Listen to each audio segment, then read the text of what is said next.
Does anybody have that Kirby sucking gif? I need that Kirby sucking gif. There's like a very particular one. The only link that I can find to it is a TikTok video with a green screen where it's been green screen perfectly. The problem is that you didn't need to go to green screen to TikTok to get the green screen version, which is like a stupid.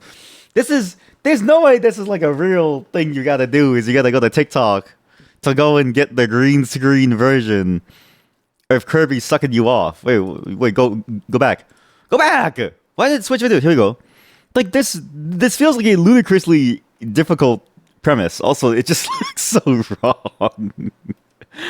Hello everyone, welcome to today's stream. We've had a fair number of things that are going on today. One, chat members have shared their food. Thank you for sharing your food. This is a beef and beans on croissant that they also put on toast. Okay, the beef and beans actually does look really good, but croissant always strikes me. Croissant always strikes me as a very sort of flavorful, like a sweet dish or something. Croissants never really strike me as a kind of like as a savory type of dish, but more so something that you would pull out and then eat. For that, like it's something that you would put butter on, or you would put jam on, but you wouldn't necessarily put like beef on. Okay, so this is a bold move. Toast is a thing that you would put like savory meats on, but I think that's sort of natural because the sandwich meta is like it's been in place for many decades, if not centuries. I think now. When was sandwich invented? 1762. Jean Montagu, the fourth Earl of Sandwich, invented the meal that changed dining forever. As the story goes, he was playing cards and did not want to leave the gaming table to eat. He asked for a serving of roast beef to be placed between two slices of bread so he could eat with his hands. And then that thus spawned the sandwich, which is crazy because I think, nowadays we have this like whole thing of, I'm sure people have like seen it where it's like the roasted potato. It's like the roasted potato with beans on top with like unmelted cheese thing that was going around, and it's like, this is British street food. But that's basically what the Middle Ages were like. Like back in ye olden times, with ye olden medieval days, people would just do that, and there'd be street food based on whatever nobles wanted to eat something, right? And basically, the street food economy of today was really not any different from back then. It's one of the oldest professions, probably, if not the second oldest, compared to like something like sex work. So it's like, it's fascinating to sort of see that we've never really changed our taste. We've just decided that some things are fancier and should be charged more than others, like lobsters and stuff. So really, at some point in France, this was probably the shit to eat, because this is just like a beef stew on top of a croissant, which is probably the best combo that you can think of, barring, I don't know, like the chocolate bar on bread with butter.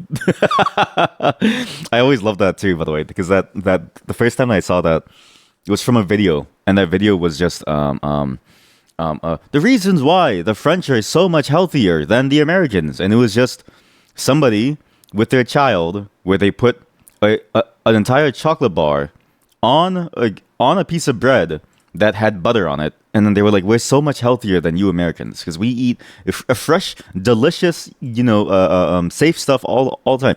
And it's like, buddy, you're no different from the Americans, you're no different from the Canadians, you're no different from like any of us. You just believe that you are. But we all eat the same thing. We got roasted potatoes too, we have croissants too, always come out of the factory, right? It's all the same flavor profile. Today, we've got a number of things to go over. I'm going to get some things out of order, though, because I realized that the order that I posted was just the orders in my notes, but it wasn't the actual order that I should be. I was going to open my notes, but I keep forgetting. Today, we're going to be doing a fair number of things. But the main thing is Dragon's Dogma Online. I did get to play it last night, and I don't want to think. I really don't want to think too much today, so I kind of figured we might as well play something that is free of thinking. The Siege in the Sandbox was a lot of thinking about movement. The games, like the puzzle games we've been playing so far that we haven't finished, there's a lot of thinking involved. There's the Lunacid Tears of the Moon game, which has a fair amount of thinking, I believe so as well. And then you've got things like, I don't know, Navicular Midas, which is basically an entire puzzle in and of itself. Like, it is the puzzle. It's probably the most puzzle game like of all the puzzle games that we played. Like Blueprints, I would say the core, and this is spoilers, the core of Blueprints is really just figuring out in some way how to get to a specific situation, and then and then like, and that's fine, right? But then it's sort of like it's the second layer where the puzzles appear, but it's sort of telling like a different story, which is fine as well. But it's also related to the main story. Whereas like Navicular Midas is you can't play the game without solving the puzzles. It is like it is the quintessential puzzle game where if you don't know what you're doing, you can't play the game. And I didn't feel like going through that trial and tribulation today. I wanted to just beat up monsters like goblins and orcs and wolves and now bandits. The server is also very popular now because apparently there's been a lot of updates to it. And I didn't know this, but they've been translating everything in the server back and forth from and to Japanese as well, because there are even Japanese players on the server as well, which is impressive to me because, man, it seems like that game has had a very I guess like that game has had a lasting impression on the player base that people are now seeking it out wherever they can find it in random places, hosted by like probably Western devs, but I'm not even sure where these devs are, right? But it's impressive to see that community overlap because usually private servers, they almost always trend towards like one slice of an audience with like one particular language, right? It's like it's hard to get like a private server be more of a global thing. But I think Dragon's Dogma automatically lends itself to that because it was a Japan only game, and then the West sort of just came onto it via VPNs. At least my like friend did. So, but we're not just doing that. That's the main piece. But today I've got some things to talk about. One, I need to figure out this Linux thing, and I need to just throw it out there about my opinions on the Linux landscape and what I feel about these different distributions and the different choices that I have to make. Two, I've got a very weird cringe compilation for all of you that I found, actually. It was somebody on Reddit cross-posted it from somewhere else, and I was like, oh, perfect. It's an alpha male boot camp. I didn't see a single piece of it, but I've always found these concepts funny because there's no way that you pay $18,000 for somebody to tell you how to be a dude, all right? We're going to be doing some Scrandle and maybe some kind of hard golf. There's actually like a fair number of daily games today, but I don't know if I want to do those now or later because I do feel like playing Dragon's Dogma, so I'm not sure if I want to jump right into it. But yeah. I've also got some music from my wife. From my wife's YouTube, at least. I wrote it down. And we're going to be listening to some of her songs. I always like to pay attention to her playlist because there's something cute about her like, playlist. Her choice of music is like very adorable because it's very different from like what she looks like. She looks very cute. And so when you look at her, you like think, oh, she's so nice. And then you listen to her music and it's like some of it's really nice, but some of it's also like super hardcore. And I'm like, wow. But she has like a very soft vibe about it, which I really enjoy. And she's a very adorable person, and I really do love her. It's just sort of funny to sort of see her playlist, knowing who she is to me. I don't know. It's kind of cool. It's I don't know how to explain this, but basically, it's cool to see it's cool to see all sides of a person, and I'm lucky to see all sides of my wife because it's like I get to see every part of her, and I get to sort of like enjoy that and appreciate it. These songs also have interesting music videos, ranging from like, okay, kind of like wacky and funny to like, oh my god, that's like very, very depressing. So, but as far as I can tell, my wife, she just really likes sad songs. She's like told me that constantly. How come as soon as I open YouTube Music, I just see an ass? I see somebody's ass just shaking. What is this? Carol G, Latina Forever. Well, thank you, Carol G, Latina Forever. I didn't really, I wasn't in the mood to be like flashed by her ass. I'm just here to get some music, man. I'm not here to look at your ass. Wow, this is, man, I don't know why the search for it is so bad. But yeah, we're going to be going through a couple things. But first, I need to talk about Linux. This is something that I couldn't figure out. Did you guys know about this thing called Alma Linux? I had no clue about this. Apparently, Alma Linux is a thing, and Alma Linux was created because apparently CentOS Stream CentOS is now CentOS Stream. This is all just nonsense if you're hearing this. But basically, let me see if I can get this. Red Hat Enterprise. CentOS. Let me see if I can open all of these links without my thing dying. We get this. And then we get, wow, they have a really fancy website. That's a very oddly fancy website, and I don't know why they did this. This is Red Hat Linux. Okay, where's the window? Here we go. This is sort of the thing that I'm used to using in like a real deployment system. And the reason why is because you're paying this company to give you a license to use an operating system that is ultimately backed by a ton of people who know what it is that they're doing with this operating system. Because deploying it is one thing, but knowing what to do with it once it's deployed, that's sort of the second thing that you need to have, that expertise. IBM acquisition, aware. Yep, exactly. So this was what I used to use, but then I heard that they got acquired by IBM. And if you don't know IBM, they're the company where things go to die. What's crazy is they're actually constantly hiring within Canada, but IBM laid off 8,000 employees. And so, IBM is sort of always in this state of you can work there for a long time and you can spend a lot of your time there, but also you have no clue what's going to happen to your career because it might disappear the very next day. But it's crazy because IBM is also not like the worst place to be. They actually do have some surprisingly interesting developments. Like, again, you remember how I keep talking about this idea of Watson helping doctors diagnose things and stuff, and like, trying to, and then using this like giant supercomputer to like solve really hard problems. It's made by IBM. So IBM has this weird, I don't know what the hell is going on. Basically, IBM has this weird spot where they're both at the cutting edge forefront and they're also on the back burner for everything. It's like the best and the worst place to go work at because the largest section of their Wikipedia is their Jeopardy is the time when they put Watson on Jeopardy. This is their most important moment on the global stage, was when they put Watson on the global stage again to play Jeopardy. And then there's also Watson Health, right? So they do some really cool cutting edge stuff, but then it's also they do stuff like they lay people off and then they buy things and then things go to shit. So they also have other products like I really like their where's that piece of shit? No! What?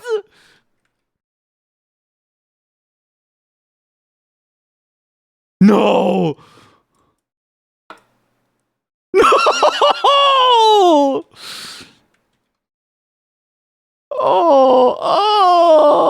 An IBM company. HashiCorp is a developer of tools to help you manage your infrastructure, which if you've ever had to deploy anything live, it's very complicated. Because think about something as simple as like a number of web servers for your stuff. '07? Yeah, it's '07. They used to be independent and their CEO was a really, really cool guy with like a lot of technical minded stuff, okay? But their two major things were, I forget the name of them, but it was Terraform, which is basically a way to script out the creation and the destruction and and in general that, and then the maintenance, which is sort of like, it's all known as provisioning. So provisioning various cloud resources, typically servers, which if you've ever had to deal with this, it's sort of a pain in the ass. You have things like Salt, you have things like, I don't know, Chef and Puppet and other things like that, or like Ansible. And they all sort of try to do the same thing, which is make it so that you can recreate the configuration that you need no matter the cloud provider. So let's say you purchase servers from Hetzner, which I've been looking into for, the various co-op things that we're going to be doing. Hetzner has a thing called cloud servers, and with these cloud servers, you can choose to image them any way you want using a number of OSs that you have for you. That they have for you, and you can just go in and get this going. And you can install any of these operating systems. But this is just step one. What is the next step to sort of deploy your thing? Well, before Docker got really large, and this was sort of like all around at the same time, and Docker was sort of like the one approach using Linux containers, whereas Ansible and Terraform and stuff, it's sort of it's really for like it's really for the bare metal purpose, but I'll get into sort of the overlap and sort of like the differences, maybe never. But basically, before the idea of running containers, people would just deploy it live onto onto a bare machine and just have it run, right? And you might have like multiple processes of a single process, or you might just have the one machine running this one process, right? Because a single machine might be running multiple things. A lot of the times you have different services like logging, you have different services like, you know, your firewall and stuff, and you may have things that like sort of coalesce all of these into another server where it aggregates all of that information for you to see. It'd be something like, I forget the actual names now, but it's like, is it Grafana or something? Or Grafana. It would pull from all of these machines to go into one central place, and then on top of that, you might be running like a web service that has enough traffic to require more than one server to be able to serve all of your customers. And so you can no longer go up vertically in terms of like server strength because the cost would be too much, but you can fan out horizontally very easily. But then that involves something like a reverse proxy in the front of it to like act as maybe like a load balancer or something, right? Like there's a whole bunch of considerations when you deploy things, and all of these things need to be reproducible, because whatever's in front of your servers to automatically fan out the requests between your servers needs to know about your servers. And to know about your servers, it has to have sort of the same capabilities and has to report that in a way that it sort of understands. And then you get into this huge configuration issue, and we've only talked about a web server that handles like a single basic web application.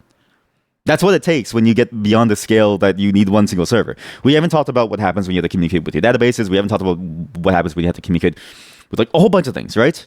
Ideally, nowadays, you don't really store your own database. I would even argue that you should be managing your own database, barring things like various security policies, barring things like your industry requires you to do certain things, like you have to own your data on site in a specific server farm or something, or even just within your own network, right? But if you don't have those restrictions on you, ideally you would outsource that to some other company that can better manage your stuff. But back then, it wasn't uncommon for everyone to be rolling their own databases on their own servers. And now you need to think about, okay, how are you going to do that in a consistent manner too? And then on top of that, how are you going to upgrade all of these machines when you need to upgrade them without any loss of service and without accidentally like botching the entire thing between one or two machines, because you have to copy the same steps over and over and over. Used to be shell scripts and then Terraform and stuff, and nowadays similar efforts came out where you could just code it all out, and you need even use something like a Plum if you really want to stick with TypeScript, which is like, I tried it once and it was so fucking awful. Basically, this company was doing that on top of the fact that they also built a really interesting product in, well, I guess it's gone now, but they used to have this thing where you could also provision, much like you would provision servers, you would also be able to provision virtual machines, because back then, there wasn't really a good idea of how to make development environments easily shareable without having to go all the way to an OS image. But the problem is that like some portion of your developer base is going to be doing things that are very different from your other developer base, because some people are working on new features which require new things which can't be necessarily done with just developer images, and you can't just keep re-imaging people's machines because there's so much customization to their workspace and stuff that eventually everyone just kind of installed whatever they wanted, and the steps to deploy something was just a long laundry list that like the ops team had to do.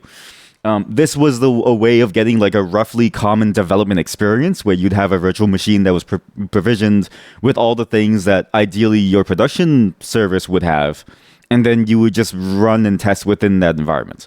So there's a lot of different things that they made which were really, really cool at the time, because at the time, the other solution, like the only solution, was just to look at each other and go, hey, what do you have on your machine? Which, as you got into larger and larger teams, and as the teams got more isolated because they had very different concerns, became much, much harder. When I had to step away from deployment, when I had to step away from DevOps, and I had to focus only on just the software dev side, even though I was doing both, I found it really hard, because how do you communicate these like changes? Well, you can't. So you have to like think about things like this. And then containers came, and people realized that that's the much easier option. You get basically you get very minimal performance overhead, if any, really. I mean, it's really, it's like surprisingly low how little performance impact you have, barring things like the networking side, which is a little iffy and finicky, especially when you do rootless, but you should do rootless. But either way, we now have a better way of doing things. But for a time, they did some pretty cool stuff. I knew that the CEO had left the company. I didn't know that they were bought up by IBM, which is sad because basically anything IBM touches goes to shit, right? And it sucks because IBM again is in this weird space where they have a ton of money. They have basically the entire enterprise market, but so enterprise as well as the government market, but for some reason it's like the worst place to work at. Like they have so much money flowing through it, but it's like the worst place to work at because everything that they touch for some reason dies, despite the fact that they have a bunch of money coming in from everywhere. Like it's like look at this, like discover industries. Or how this case studies is probably the best place to see case studies are where what IBM Canada modern slavery. What the fuck? Fighting against forced labor and child labor and supply chains act. Like what? What? I don't know what the fuck is going on. I'm gonna read that later. I don't know what the fuck. What? I'm gonna assume it's something like, you know, they buy a bunch of machines and they got to make sure that like the silicon is not being provided by some child in like fuck all nowhere, right? Like it's by some poor child who's like being forced to work in the mines, right? But it's just the phrasing and like sort of the context. The first image that came to mind, which is horrendously wrong, was some child sitting at the computer programming in like the basement of IBM, and this kid is like the only thing keeping Watson afloat. But I thinking about it more, I do get it. It's because of the raw material cost of machinery. But that was just, I don't know, it felt like a whiplash just to see that. But yeah, so this is a good place to see who uses this, okay? On the US side alone, they're basically in because it's Lockheed Martin. If you have Lockheed Martin, it's very hard to stop because the US loves war. But they also have shit like the All England Lawn Tennis Club, which is just money, and then you have like Sunderland holding Audi, and you have all these different companies that use IBM. They just can't, for some reason, keep it going. So this version of Linux, this distribution, which was bought entirely for the expertise, was bought up by them, and there was concern. I remember hearing a lot of concern within the industry because of IBM's reputation. But as to whether or not that's actually panned out, I don't know because I haven't kept up with it. However, from what I've heard, it hasn't really affected too much. They've been allowed to operate very independently, as far as I can tell. But they did change one thing, which is apparently the CentOS project, which used to be just Red Hat Enterprise Linux, but repackaged. Except now it's a whole different thing called Stream, where you get less support, it's less stable, but at the same time you also get more active testing time on things. So it's like the stream that you want to use when you want to be ahead of things, but also kind of behind things in terms of, like ahead of the curve behind stability, because Red Hat Enterprise Linux cuts itself from CentOS Stream. But then there's something called Almy Linux, which is the longer term version of Red Hat Enterprise Linux. Basically, all of this to say, I don't know what the fuck to choose for my server, man. I've been trying for a while to catch up on whatever's happened, and you know how I said yesterday, the problem with software is that there's no standard reference implementation for various specifications. A lot of specifications have been developed with a governing body that is very diverse in terms of where the devs come from, and the implementation and the specification is sort of the reference standard, but the implementations of them aren't. Linux to me always struck me as the same thing, where I'm like, why the fuck are there? Look at this list. I found this list. Distro watch. I don't know if this is like the best place to go for it, but look at this shit. It just keeps on going and going and going. There's like a whole shit. There's a whole ton of them. I don't know. Type this. No, I just look at this. Why is there so much? Why is there so many? You're so watch classic. Why is there so many of them, huh? So, I feel like Linux needs the same thing, because this is the thing, right? I don't. How do I get the Linux that Linus is working on?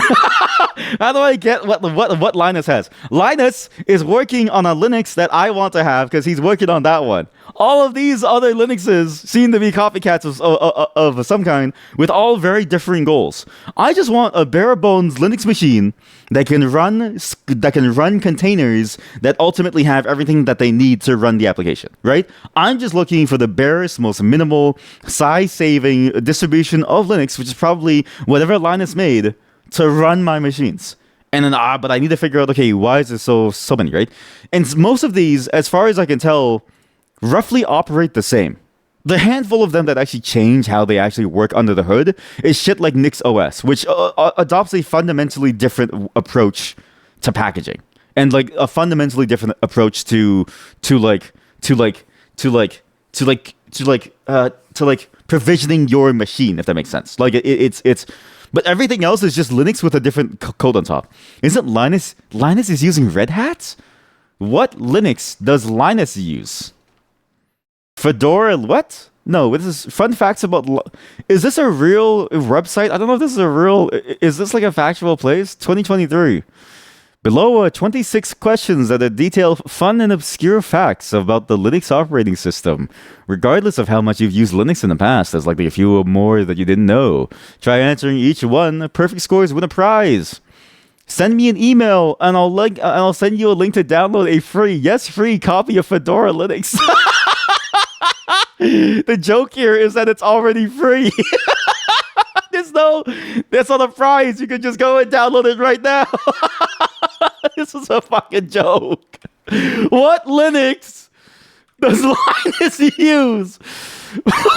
What does he use?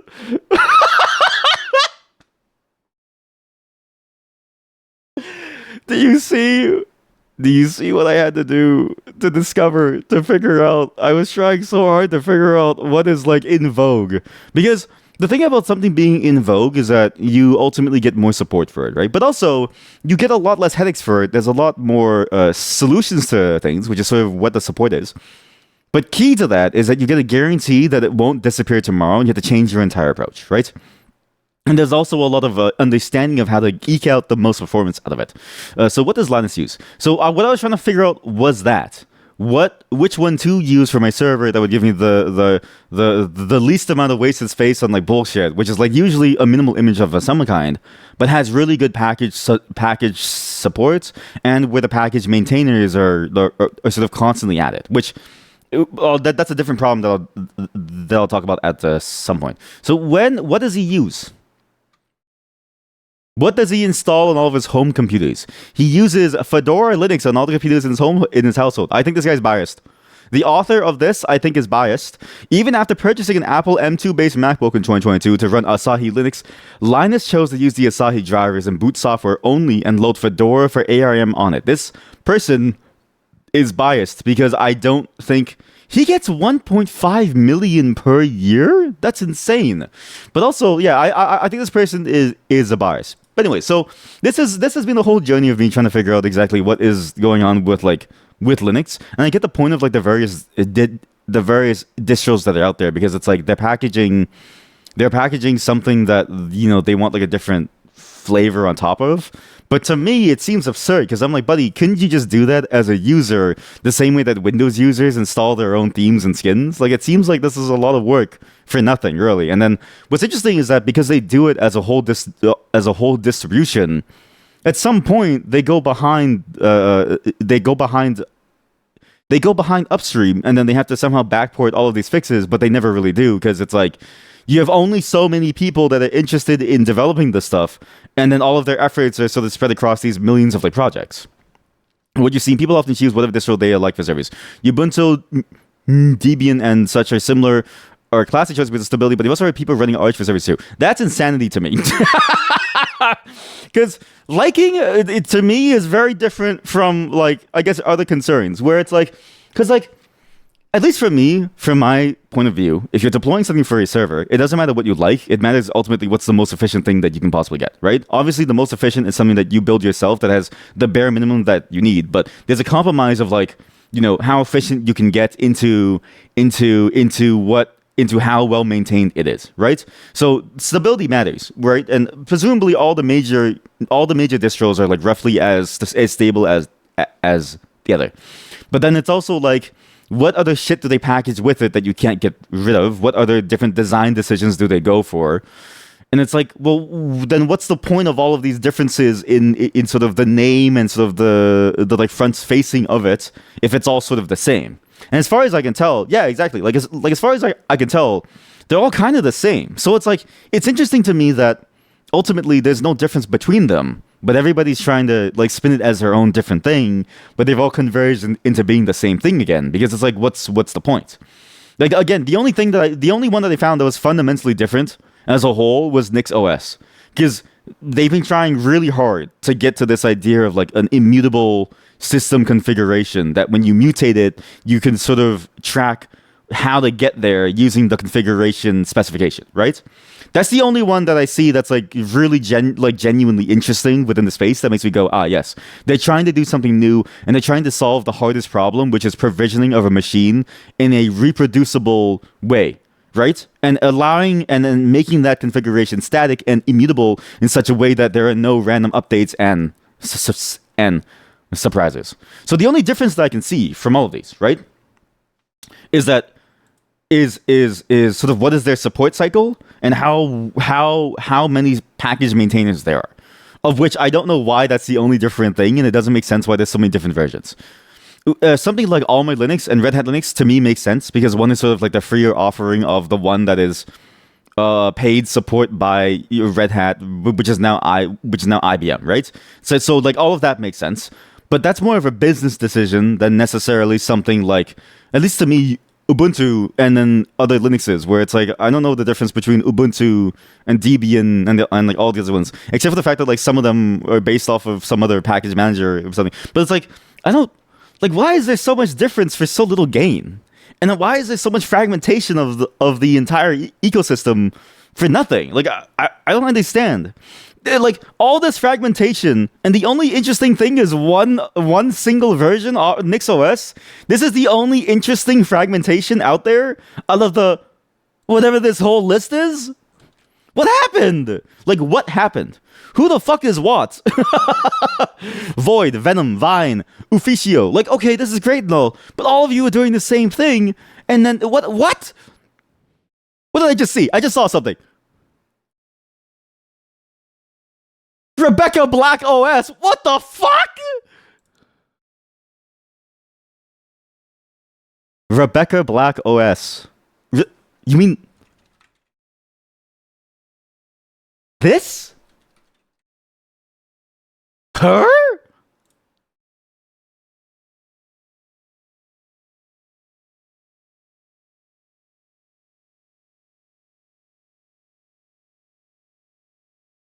Why? Why? I got the idea to name a Linux distribution after my favorite celebrity. This was made by somebody who is 12 years old. This Linux distribution was made by a 12-year-old.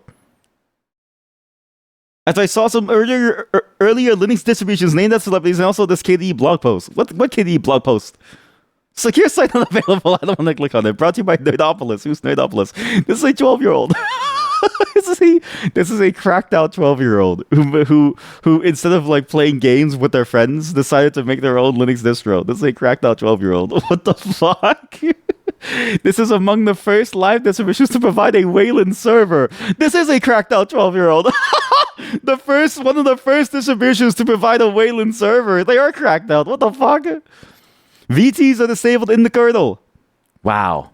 It does not have her copyrighted music or photos on the ISO. You have to buy her music legally on iTunes or Amazon, etc. And then they also closed out. It looks just like a Lisp function call. Good. The build scripts in the SVN is available for you to modify and build your own project of this version. This distribution is third-party fan-made. Yes, I am a fan of Rebecca Black. The latest ISO now has a login manager for Wayland, and now it has removed X from the starter path of the system. What is this? What is this YouTube video? Transformers exploding. Insane. Lucas 1282. Lucas 1282.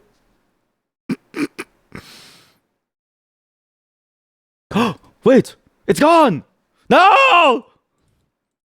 Transformers exploding. Insane! Transformers exploding. Insane! Oh! Wait, it's Lukaku? Oh, it is Lukaku. Hello, chat. We're looking at a Linux user's YouTube channel.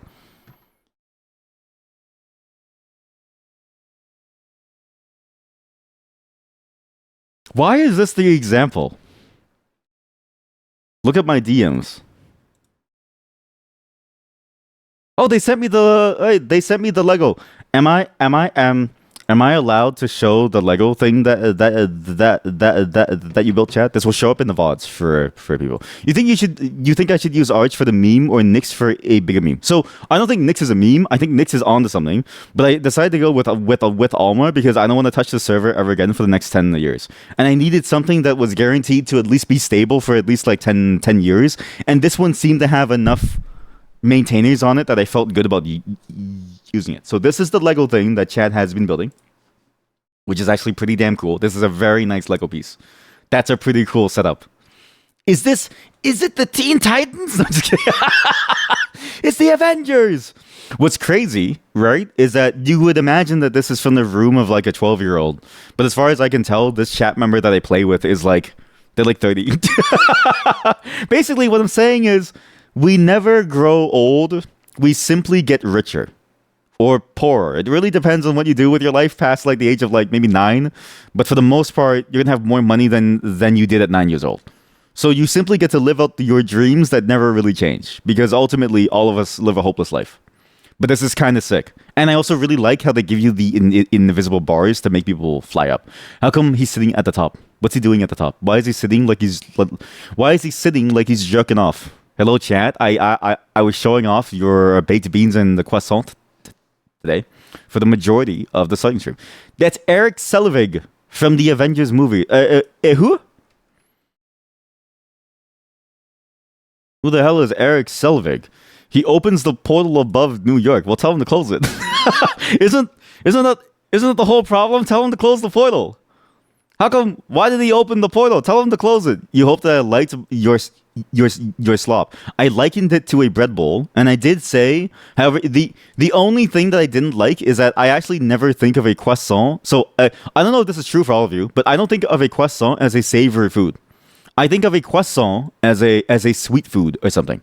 Yeah, like I would still eat it, but to me, a croissant is about the sweetness, like jam or like, let's say like a light butter or something, right? But never like a savory beef. However, I would still eat it because your beef looked really good. Loki is in control of his mind, silly. Well, then get Loki. Well, somebody get Loki to stop it. But I do like this. Did it tell you how to frame it, or did you frame this yourself? Like, did you decide to have these two people fighting each other? Rey Mysterio and Stormtrooper. What's his name again? I don't know these superheroes.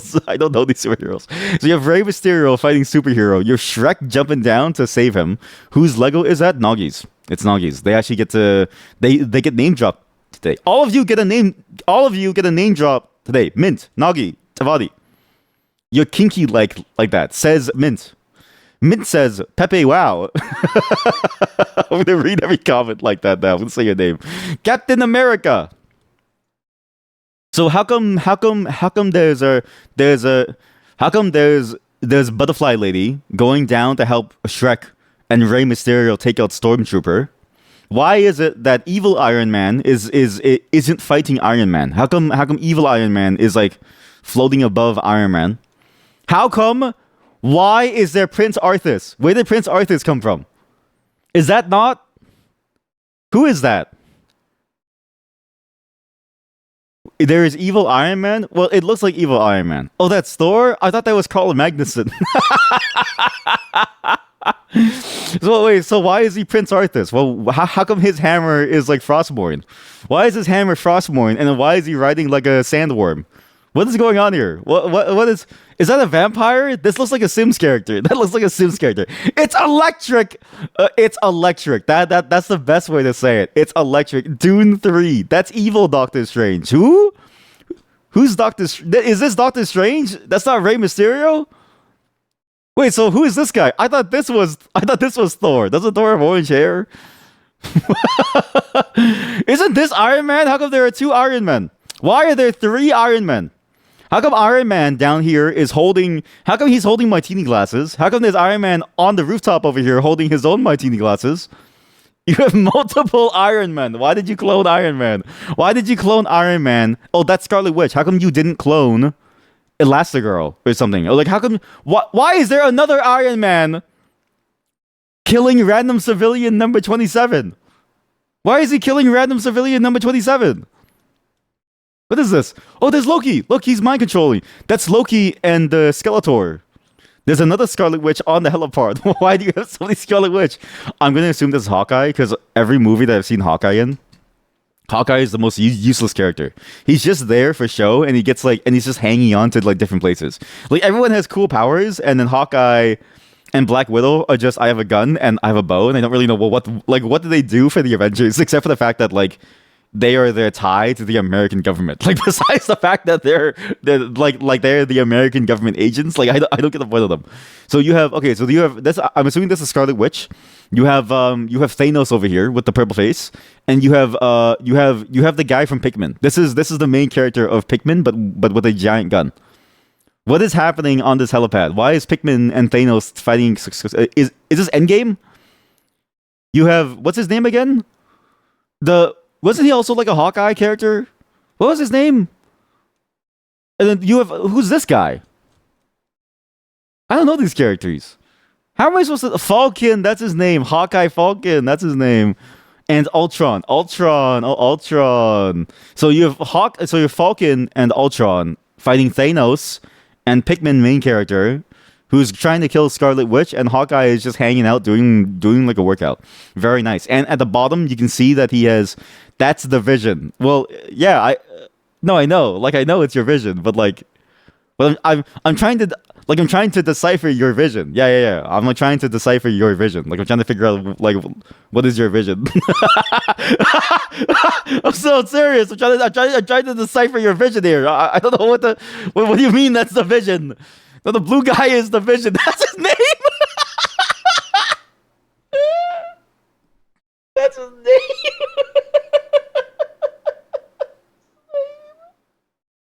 It's the Vision.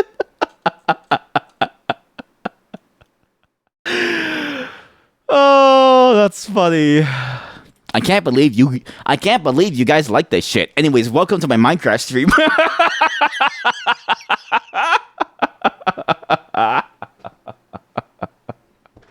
It's funny that I'm not aware of that stuff, but I'm aware of other things which are all basically the same. Like it's all the same shit. You know what I mean?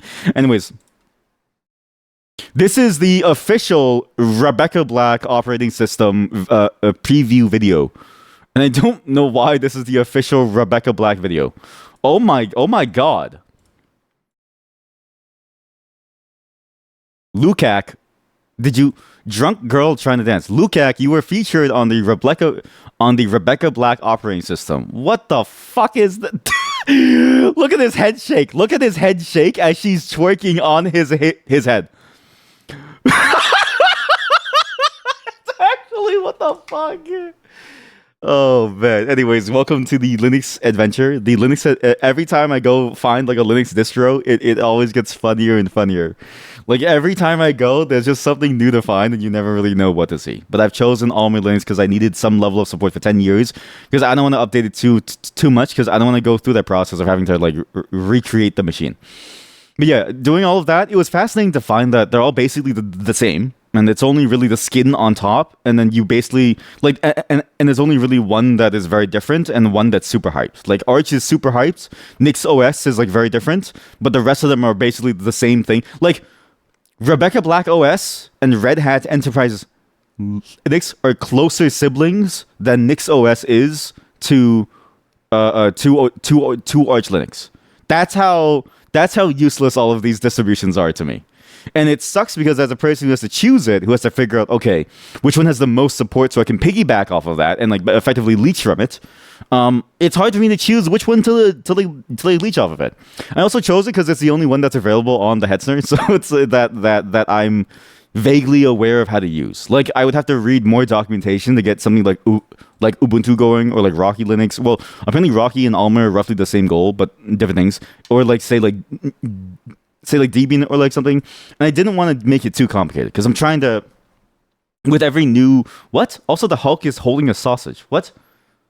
With every new premise, with every new project, you need to decide how much he is holding a sausage. With every new thing, he's holding a plate of croissant beef. He's holding a plate of croissant and beans. I'm the Hulk. This is how I eat protein. This is the protein. What does he even sound like? Me Hulk? Does he sound stupid? What does he sound like? Hulk voice. I don't know. What does he say? Hulk, speak for me. The Incredible Hulk. The what? 15 seconds. The Incredible Hulk sound effects.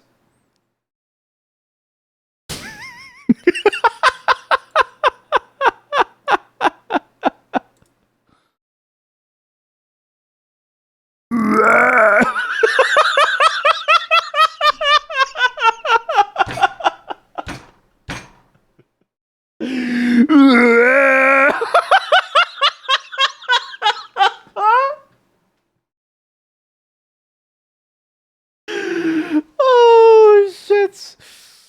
Oh god, that's so good. Ik ben een Hulk.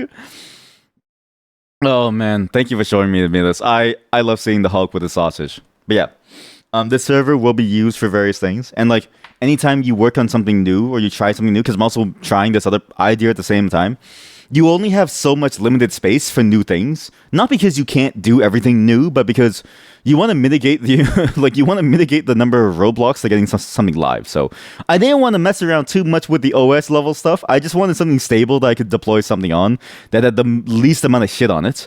And this ended up working out very very well. So expect to see the co-op stuff soon-ish, maybe, hopefully. I don't know. I need to actually figure out the install, and I need to figure out like what's the current way that people usually provision things, because like what's the thing that is the simplest method that I like, that's also sort of the most well supported, right?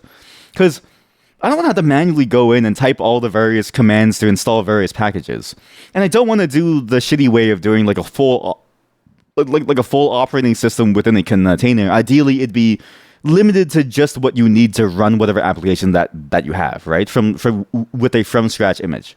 But there's a little complications with that. Thankfully, Google has done most of that with their distro list stuff. So if you don't know, if you ever need to do if you ever need to make a container image, use Google's distro list images, which for a particular environment, they give you the bare minimum that you need in order to run that thing. So for everything that isn't C, C++, or Rust, you need like something slightly above that for like say Java, Node, or like Python.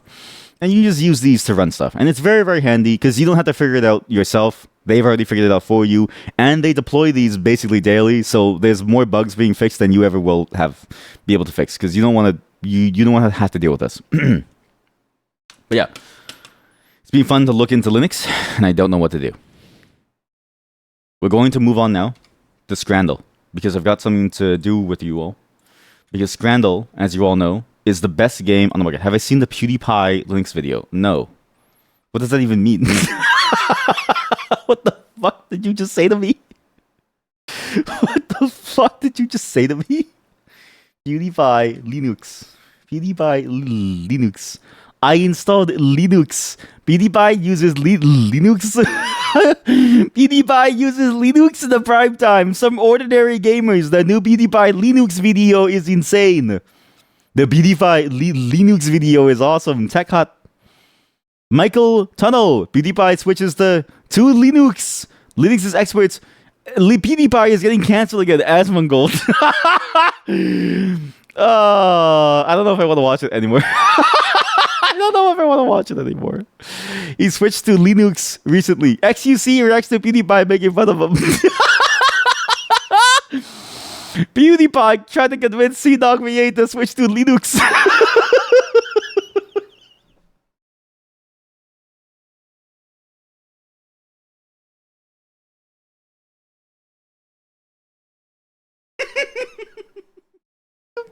To Linux. Linux Elite 8 PewDiePie, and probably you too.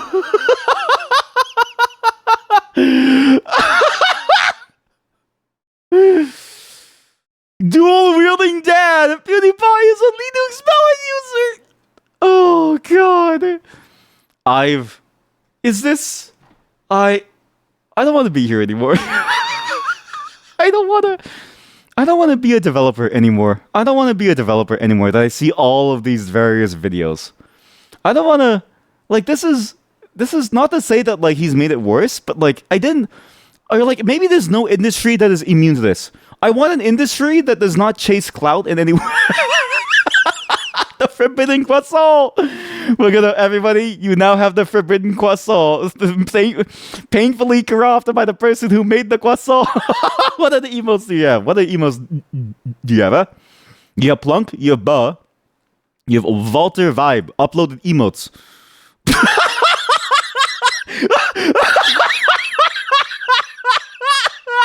Your whole account is just variations of old tag.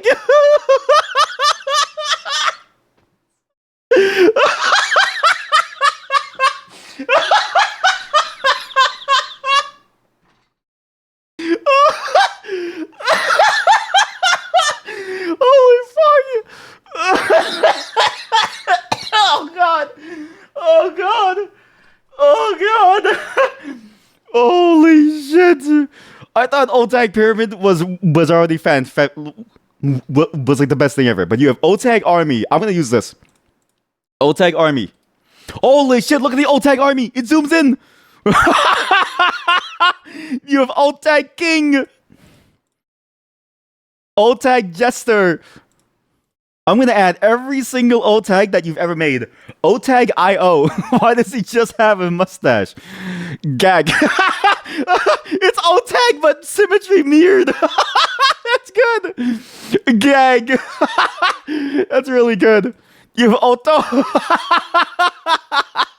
This is comedic genius. I think you touched on something genuinely funny here. These are comedic genius. You think the streamer is having fun? I think we have a genius emote creator here. They have comedy that we've never seen before. You have Otto, which is like the beginning half mirrored, and then you have Gag, which is the ending half mirrored.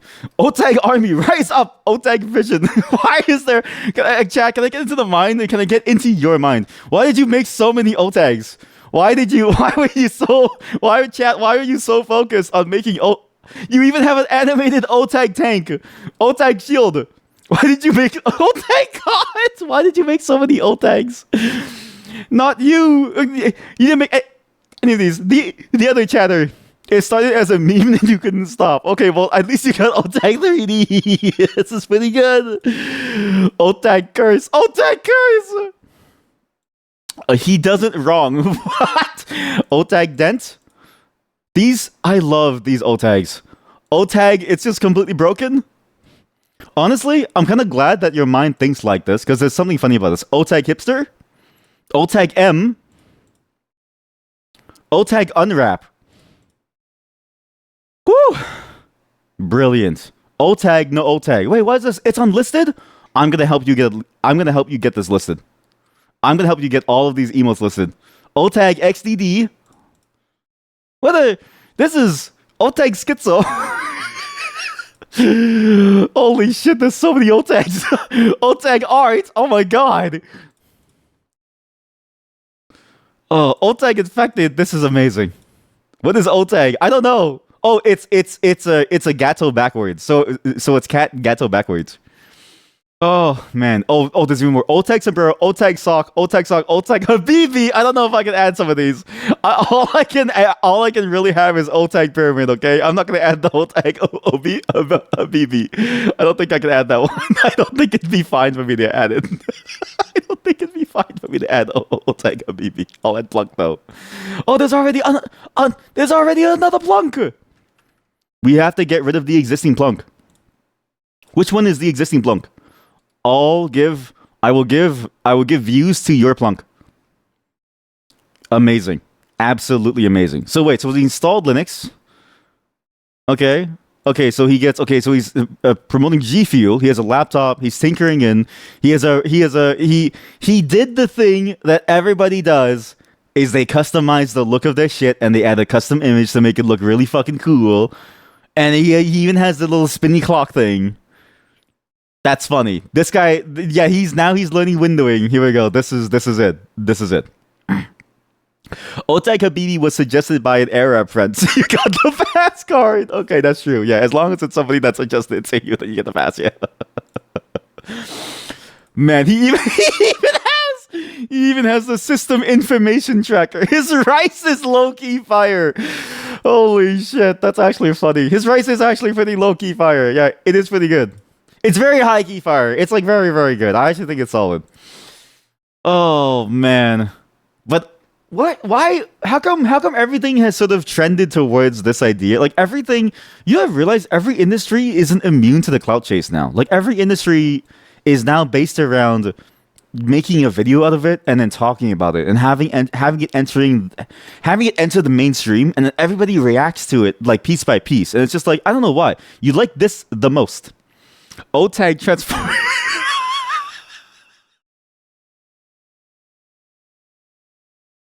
Holy shit! You got K3 Soju to use your emotes. My friend watches them. You actually got K3 Soju to use your emote. That's crazy. That's what I'm doing. I barely watched it. Look, what I mean by that is specifically that it's like the entire identity of somebody's like whole thing is they look at how other people do technology, and I'm like, I don't know if that's like. Because, like, at some point, if everybody is watching somebody who's doing anything, like, to me, it's like, at some point, like, who is the beginning of the chain, and what happens if they ever stop? Then where does the rest of the chain go? The chain just falls off, no? Like, that's my concern with this, is like, I don't know how this is at all possible. And then, how many different opinions can you listen to over and over and over again about the same topic, right? Like, it's, like, I would get tired. I get tired of hearing myself, but we don't get this kind of weird commentary anywhere else. You can't go from Linux to whatever the fuck this is. You know what I mean? Like, you can't. It's impossible to go from Linux into OTAG transforming into a car. And it's being used by K3 Soju, like, of all people. How did you get so popular? Why did you make so many OTAGs, Shaq? Why did you make so many OTAGs? There's so many OTAGs. I did this, right? Okay. I can't wait for you to do more OTAGs. Because every single OTAG that you've made so far has been brilliant. There's something about these OTAGs that speaks to me. And I get what? OTAG Portal. That's good. That's really good. Holy shit. OTAG LORP. This is good for the Halloween segment very soon. Well, within a couple months. OTAG Wizard. Oh man, thank you all for coming to the OTAG segment. Woo-wee! I like going between places, ending up on Linux, going to someone's email page and seeing all the shit that they make. And I love learning about PewDiePie's Linux distro and all the various people who react to it. Like, at some point, the chain has to fall off. If the person at the front stops doing, every single person behind stops talking about it. And then what do you do at that point? Like, it feels weird to have that much reacting thing. But you're right. I'm no different, because I react the same way, but to games. And my commentary is even worse. We've sent the aliens back to space. Welcome back, everyone. I'm back from my poop and my coffee. I found coffee crisp, and I have coffee. So I'm probably going to die of a heart attack from caffeine. But the reason why I played that music and not the Vietnamese music, or the music playlist that I have for it to you today, because I didn't want to miss out on the songs, because these are songs that my wife has in her playlist, and I like to listen to her songs because it kind of connects me in that way. I love being with my wife. Sorry, I had to pause because I had to respond to something. And I like always sort of seeing what she listens to, because it's always sort of like interesting to see what she's into. Because the songs that she's into, again, she has a very different taste from me, but that's not a bad thing. I think it's a very sort of a cute little thing to sort of see, because I think people always sort of believe that when you're with somebody, you have to be the exact same person. But really, the beauty in being with somebody is that you get to see somebody in all different ways, in all the ways that they are, and you get to see what it is that they that they do, and you get to sort of like you get to enjoy them. Basically, is a way to say it, but I don't know if that's really the right way to say it. What I'm trying to say is, I love seeing all the different forms of my wife and seeing who she is because she always interests me in that way. The song is from her playlist. If I can find a non-music video version of it, but I'm trying to find it myself. The problem is that YouTube is a bit YouTube. Well, Vietnamese music is a bit interesting in that very rarely will you get just the song by itself uploaded without the music video. Like it's one of the flaws of like the Vietnamese music industry is that a lot of it, because it's mainly made for like a domestic viewing, it's very rare that you get just the song itself uploaded to a platform. So I think both of us have to listen to the music video version, which I don't really know what the music video consists of. But I do know that the music video for this song is in particular is quite interesting. So this is a song that has a very interesting vibe to it. Again, it's one of those songs that has more of like a modern, maybe pin this song. It has more of a modern vibe to it, but has a lot of, it's very hard to explain, but and really it makes me happy to sort of see, but the singing style is like very, very specifically Vietnamese, and even has this like very sort of like classical bend to the way that it's sung that I really enjoy. It's very, very reminiscent of almost like opera style, but a much lighter version of it that is much more tailored to like a poppier sound. And it has one of the best examples of a pattern that I hate within Vietnamese music, which is the absolutely generic drum bass line that I always hear within Vietnamese songs. So this song has a bit of everything in terms of like what I enjoy and what I hate. And I hope that you enjoy too. Just know that it's the music video. It's one of those things where, you know, the music video. Every music video from Vietnam always has to have the kind of intro that you would get from like a music video for a song that's super hype, even if the song isn't super hype. Like the music, I don't know why, there's something about the idea of like hype elements and like really bass boosted sounds within music in Vietnam that people really love for like pop stuff. And maybe it's just the general nature of pop that you would need something like that to hook people in, but I always find it to be almost distracting from what is the beauty of the song, and I really want you to sort of enjoy this. So please do enjoy as soon as it plays. You love whistling so much, just in general, and here in a particular. Yeah, this song actually makes use of a lot of really cool elements. I'm not a big fan of like that pop and bass line behind where it's like doom doom da doom doom. Like there's something about that always pisses me off, but it's because it's sort of like it's hard to explain. It's really hard to explain. Basically, the song was really popular when it came out, and there's like a number of remixes using that particular stem in various different songs. Like that particular stem using that particular beat, like beat line, appears in many different songs, and most of them are generic house songs that you hear within like club settings. And so every time I hear it, it just sounds comedic to me. Like, and that's why it's only because of that context that it pisses me off, because it ruins to me the vibe of the song. But it's more of like a post facto thing. Like when it first came out, it was fantastic. It's only after the fact, when that particular stem section of the whistling plus that bass line, and they even cut out the whistling just to use that like bass line section, appeared everywhere, that I was like, oh fuck, I I can't stand it. That song overall, even now, still today slaps. The whistling is a very great use of it. It's a very interesting sort of like almost like a harsh contrast to what the singing almost sounds like. It's a very interesting, contrasting tune and like a vibe to the song. And in many ways, I always love these sort of contrasting songs. Eurovision actually had a winner recently by JJ, and his song was also particularly contrasting, where his song was very operatic, and then when the song sort of like broke into the song pieces itself, it was this like very almost like Eurobeat style song. And I love that contrasting because it really highlights the strengths of like both sides through this negation of each other in a way. The singing as well, I really just love his like voice. His voice is very, very smooth. It's almost velvety, and it's particularly this style of singing. Again, it harkens back to ye olden days of like Vietnamese pop music, where you had like the classic artists sort of singing like that. It's very hard to explain. One day I'll put together like a playlist of old Vietnamese songs for us to listen to on stream, but it's a very sort of like nostalgic sound, but with a very modern flair and twist to it, and with his own sort of like style on it that is uniquely him, and also uniquely from like just his sort of like style, if that makes sense. Like it's hard to explain, but you can kind of hear it in the way that he has this intonation and the way that it flows across like each and every single syllable, and the way that he carries it forward as well, and changes it sort of like mid utterance of a syllable. It's a very fascinating choice. I also like the music video. It's sort of like a very basic sort of music video, but it has just enough story to it, and it uses this like form of like interpretive dance, which I find interesting.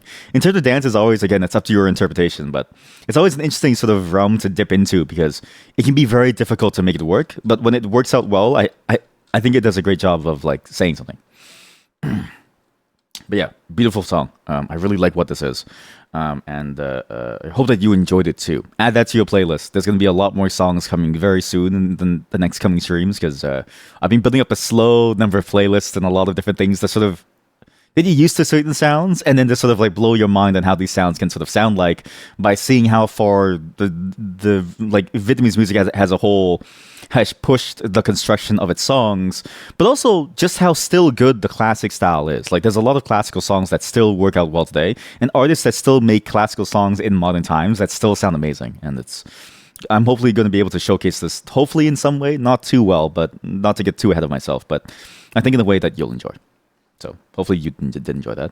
We're going to move on now to some Dragon's Dogma Online. Again, we're going to make a character, and you're going to help build the parameters.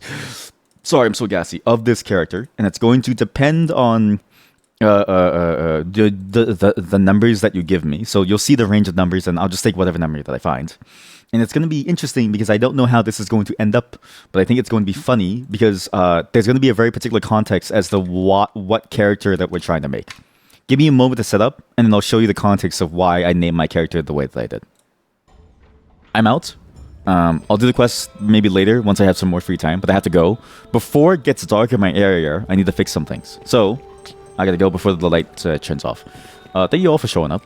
When I'll be back tomorrow, we are going to move away from action games for a bit and go back to the puzzling side, okay?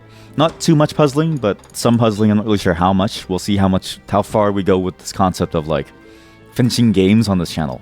I don't know which one I want to finish first. Like, do I go for Navicular Meatus? Do I go for something like Blueprints were done, but I need to do more? I won't say any more because it's spoilers.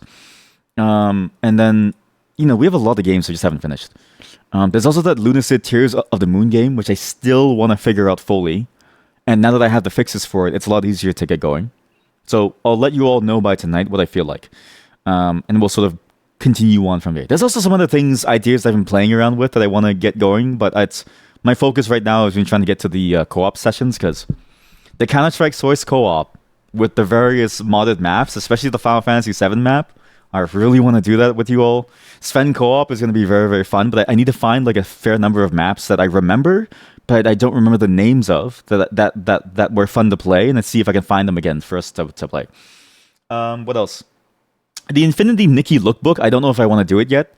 Apparently the game has had like a interesting community response to various things, like the monetization of that game. So I'm holding off on going deep into Infinity Nikki and like bringing back the idea of like the fashion contest, even though there's now a runway and you can pose for the runway and there's true co-op inside the game. It's like the perfect time to do a fashion show, but I'm kind of waiting for that moment. So we'll see how it goes. I'll let you all know as I figure these things out. It just takes time for me to figure and plan things out, because I'm also like, I had to find like a good host for the server. I had to figure out how to run the server again. It's been years since I've run like a server for games like Sven Co-op and like Counter-Strike Source. So we'll see how it goes. Thanks for watching, everyone. Good night. Goodbye. Thank you for the devs of Dragon's Dogma Online for showing up. I'm sorry that you had to witness what you saw, and thank you, chat, for joining me on the game. If I'm back on tonight, I'll let you know within the party house. But try to get to the co-op levels so that we can play co-op together, so we can go and kill a Cyclops. Because I really want to. I can't kill it alone, and I need help.